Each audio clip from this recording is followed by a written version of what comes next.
প্রিয় ভিউয়ার্স, শখের রাজা শেখ আমারের পক্ষ থেকে দেশে বিদেশে কাছে এবং দূরে থেকে যে সকল ভাই বোন বন্ধুরা আমার চ্যানেলের সাথে সম্পৃক্ত আছেন বা আমার ভিডিওটা এইমাত্র দেখছেন, তাদের সকলকেই প্রীতি ও শুভেচ্ছা জানিয়ে শুরু করছি আজকের নিত্য নতুন আরেকটি প্রতিবেদন। আজকের প্রতিবেদনের আলোচ্য বিষয় হচ্ছে বর্ষাকালে রাজহাঁস পালন করা খুব সহজ এবং কী কারণে সহজ, আর খরচ কম হবে, কিভাবে খরচ কমায়া লালন পালন করতে পারবেন, এই বিষয়টা নিয়ে আজকে আলোচ্য বিষয়।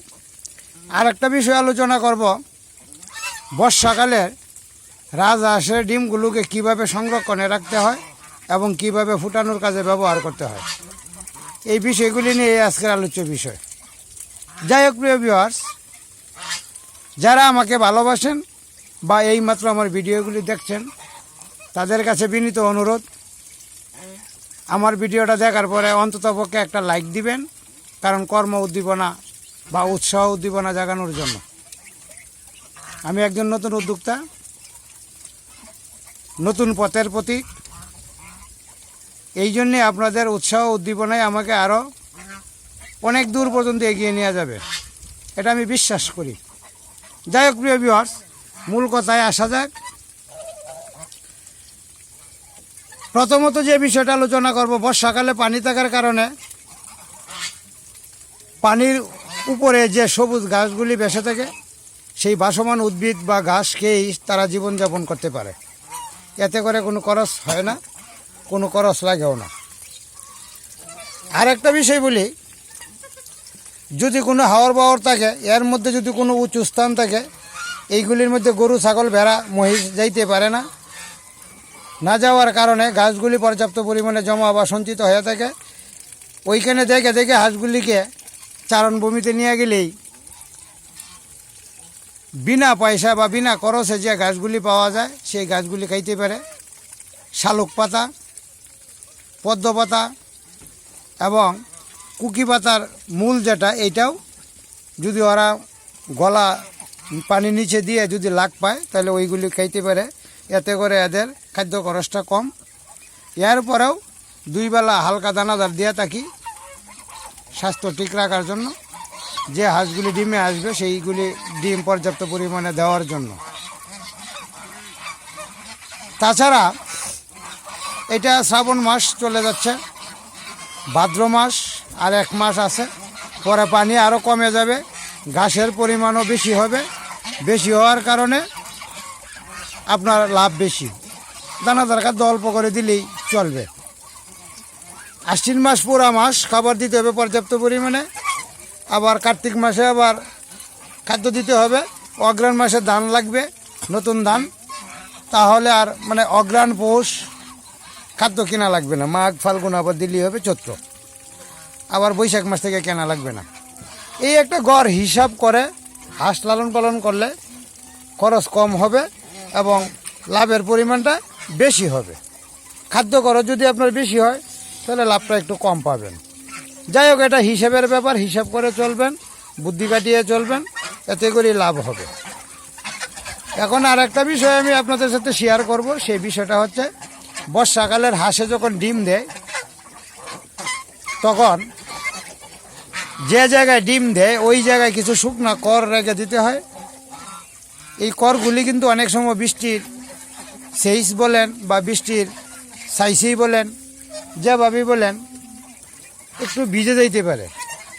এমন জায়গায় ঘরটা তৈরি করবেন ডিম পাড়ানোর জন্য, যাতে এইখানে বৃষ্টি কোনো অবস্থাতেই ভিতরে প্রবেশ করতে না পারে বা বৃষ্টির শেষ না আসতে পারে। বনগুলি যাতে ভিজতে না পারে। বনগুলি যদি ভিজে যায়, তাহলে ডিমটা হয়তো বা কাদার মধ্যে পারে, যদি ডিমটা কাদায় ভরে যাবে।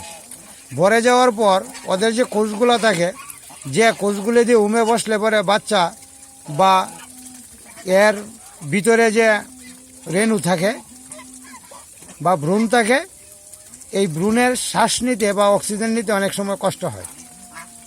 ডিমটা যাতে কাদার মধ্যে না পড়ে, কাদায় না ভরে, এটা সবসময় লক্ষ্য রাখতে হবে।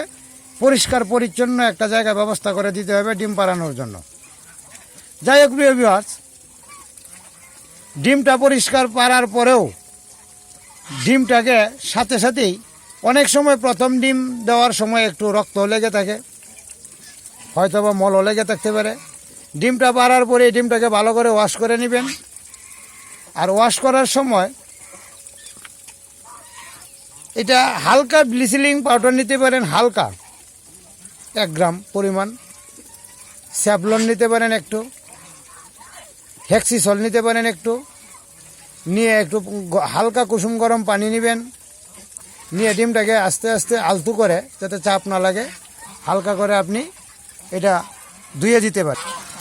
ডিমটা ধুয়ে নেওয়ার পর যে পাত্রে বা যে ঢাকিতে বা যে খুলিয়ে রাখবেন, এইখানে অবশ্যই অল্প বন দিয়ে বা কিছু কাপড়ের, পুরান কাপড়ের টুকরা দিয়ে আর উপরে রাখবেন, যাতে ডিমটা নড়াচড়া না করে বা নড়াচড়ার মাধ্যমে ফেটে না যায়।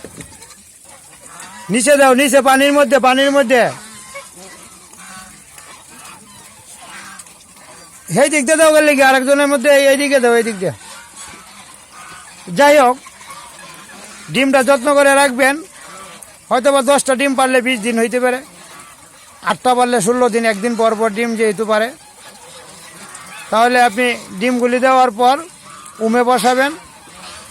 যেদিন বা যে সময় উমে বসাবেন অবশ্যই লক্ষ্য রাখবেন এইখানে যাতে বৃষ্টির সেচ না আসতে পারে, বৃষ্টির ফুটা আসতে না পারে, কোনো জীবজন্তু যাতে আক্রমণ করতে না পারে, বেজি বা নেউল যাতে আক্রমণ করতে না পারে, ইঁদুর যাতে না আসতে পারে। কারণ বর্ষাকালের দিন উমে বসানোর সময় দেখা যায় ইঁদুরে বিরক্ত করে বেশি। মাটির মধ্যে বসাইলে দেখবেন ইঁদুরে আক্রমণ করে বেশি। ইঁদুর এবং বেজি এই 2টার যন্ত্রণাই সবচেয়ে বেশি। যদি পাক্কা ঘর থাকে তাহলে সবচেয়ে ভালো হয়, এবং ডাকির মধ্যে বসাইতে চেষ্টা করবেন। তো যাই হোক, সবসময় আমি একটা জিনিস উপলব্ধি করি যে শীত সময়ের চেয়ে বর্ষার সময়ে ডিম ফুটানো এটা কষ্টসাধ্য বিষয়।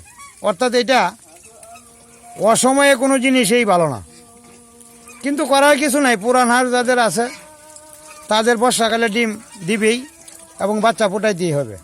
যেহেতু এই ডিম বাজারে বিক্রি করা হয় না, খাওয়ার জন্য কেউ নেয় না, আর নিলেও দাম কম, এই জন্যেই বাচ্চা ফুটাইতে হবে। বাচ্চা যেহেতু ফুটাইতে হবে, এই সমস্যাগুলির জন্যেই আমি আজকে এই ভিডিওটা করলাম। এরপরও বর্ষাকালে বাচ্চা ফুটাইতে হবে, কষ্ট করতেই হবে।